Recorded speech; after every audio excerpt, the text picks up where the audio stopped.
we get too far into 2023, I wanted to take a moment to tell you about some of the achievements that we had in 2022. And I've been challenged to do this in under 2 minutes, so I'm going to be fast. Okay, here we go.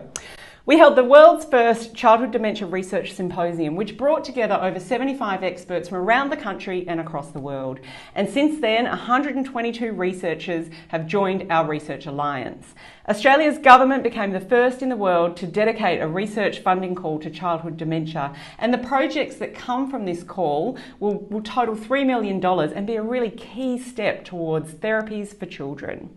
We launched the Childhood Dementia Knowledge Base, which is an open access database that provides deep data for researchers and clinicians and will help to really accelerate that therapeutic development. So what this means is more funding, more research and more collaboration. In 2022, we made childhood dementia impossible to ignore.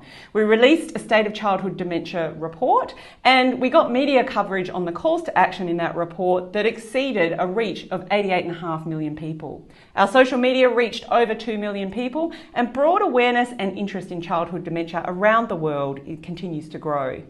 We met with both the former and current Federal Health Minister and ministers around the country at the state and federal levels, and we contributed to multiple consultations on topics that impact children with dementia and their families. In Australia, we presented at 17 different conferences, connecting with experts and leaders in their fields. And in many cases, this is the first time childhood dementia has been on the agenda for these conferences.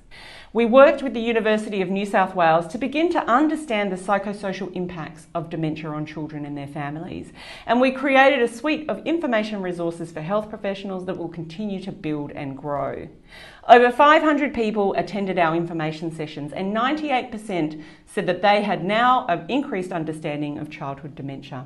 And we have 50 families actively involved in our Advocates program, ensuring that their voices, needs and experiences are finally heard by policymakers, in the media and across the health sector.